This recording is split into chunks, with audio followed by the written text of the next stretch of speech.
The New South Wales government will move to weaken laws protecting Sydney's water catchment to circumvent a court's ruling that threatened fuel supplies to the state's newest coal-fired power station. Opponents of the move called the plan reckless and an offence to the rule of law. Steam rises from Energy Australia's Mount Piper power station, near Lithgow. Photo Nick Moyer. The government on Monday said it would introduce new laws aimed at sidestepping a decision by the Court of Appeal in August that found the licence for the extension of the Springvale coal mine was invalid because its operations harmed the quality of Sydney's drinking water. The Court of Appeal sent the matter back to the Land and Environment Court for the parties to reach a resolution to allow the mine near Lithgow to continue operating, by deciding to introduce new laws to protect Springvale's operations and those of Energy Australia's Mount Piper power station that receives all its coal from the mine. The government is aiming to preempt the result of the parties' discussions. Energy Minister Don Harwin said in a statement the new laws would ensure the Springvale mine could continue to supply Mount Piper, which now generates about 11% of the state's electricity. The laws would also include significant protections for the environment. Springvale mine is the sole current source of fuel for Mount Piper power station, and we are keen to avoid any disruption to its functions, Mr. Harwin said. My top priority as Energy Minister is to ensure New South Wales households and business have an affordable, secure and reliable energy supply. This decision supports that. Springvale mine workers prepared to go underground at the start of a shift. Photo Walter Peters. Planning Minister Anthony Roberts said the laws would continue to ensure any projects within the Sydney water catchment maintained or improved water quality, the key issue that triggered the Court of Appeal's decision. We're committed to maintaining the highest water quality standards, he said.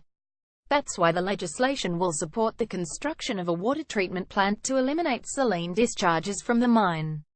Mr. Harwin told a media briefing that the mine will have a water treatment plant running by mid-2019, so you'll have no more discharge from the power station or the mine into the Upper Cox's Valley. To do anything other than pass the legislation that we're introducing tomorrow runs the risk of blackouts during this summer, and an immediate spike in prices, he said. The new legislation will aim to change the Environmental Planning and Assessment (EPA) Act to clarify that projects in the Sydney water catchment seeking to expand must maintain or improve water quality compared with their existing consent, and will specifically validate Springvale Mine's state significant development consent, the statement said. Offence to the rule of law. Sue Higginson, Chief Executive of the New South Wales Environmental Defender's Office, said the government's action was not rational. No government should pass special laws unless there is an absolute case to do so, and even then only as an absolute last resort, Ms. Higginson said.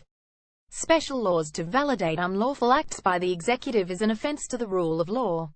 The proper thing to do in this situation, as inconvenient as it may be for Centennial Coal, owner of the Springvale mine, and all involved, is to wait until all of the expert evidence has been presented and the Land and Environment Court has made its finding based on all of the evidence, she said. There was no need for a hasty move since the nearby power station had stockpiled enough coal to operate through the coming summer, Ms. Higginson said.